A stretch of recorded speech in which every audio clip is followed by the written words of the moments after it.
Welcome back to Unstoppable Ray. If you are moving to UK or just landed, this video is going to save you a lot of confusion. Today we are diving into real monthly cost of living in UK. No sugarcoating, real truth.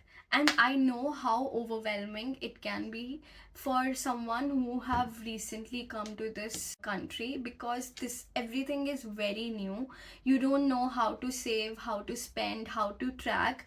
So I am going to share with you my spreadsheet that helped me save a lot of money, that helped me track without getting so much stress. So if you want it, just comment budget and I will share you my spreadsheet that is going to help you a lot. So let's start the video. Let's start with the biggest expense, that is rent.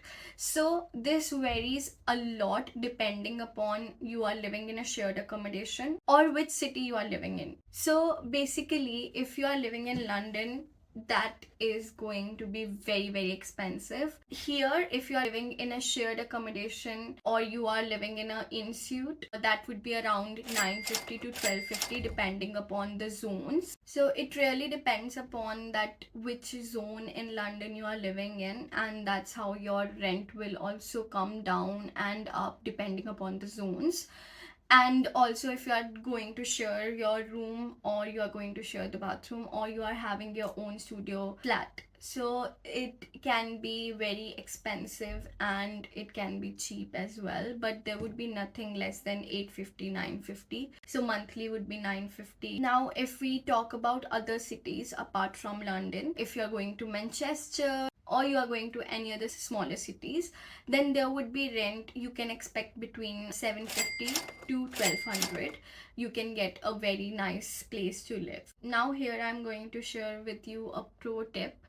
Please use valid websites. I trust Amber students. If you use any other websites, please make sure they are valid, they are genuine, because there is a lot of scams that happen around this specific case. Like when you come to a new country and you are not aware of how it works, it's more ideal that you will end up getting scammed. So make sure that you are using valid websites. Do not go to the sites where it says less price you will get something very beautiful. It's going to be scam. Trust me, please go through valid websites. Now moving on to the utilities. If your rent does not include any utilities, this is how your typical billing would look like. Electricity, gas would be around 50 to 70 pounds. Water would be around 30 pounds and Wi-Fi would be around 20 to 35 pounds.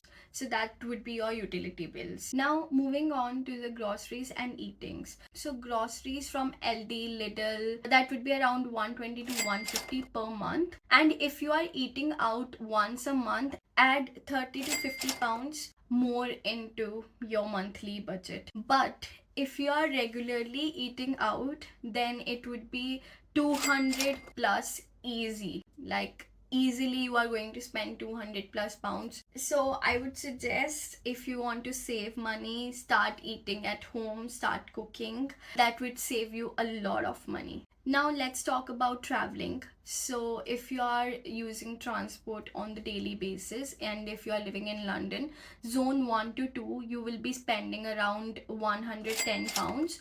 And if you are in zone 1 to 4, you will be easily spending approx 145 pounds monthly. If you are living outside London in other cities, that would be around 50 to 80 pounds monthly. Now here I want to share one more pro tip. If you are living in London, don't forget to apply for 18 plus Oyster card or to apply for 16 to 25 rail card.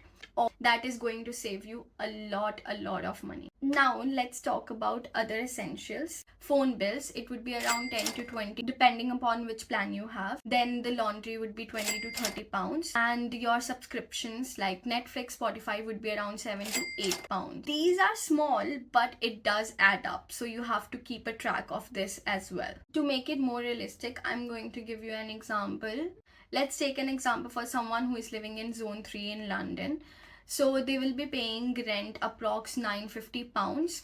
Utility bills would be around 95 pounds, everything included. Groceries would be around 130 pounds. Transports would be around £110. Phone plus subscription would be around £20. Then laundry and miscellaneous would be around £30. So the total would be around 1365 per month. That would be a pretty average for student living independently in UK. This is why budgeting is not just an option, but it is essential. That is why I have created a spreadsheet for you where you can track your expense, your income, your savings, and it is totally free. All you have to do is comment down budget and I will share with you my personal spreadsheet that helped me save a lot of money when I was a student. And if you found this video helpful, please don't forget to like, share and subscribe, and I will see you in the next one. Take care. Bye bye.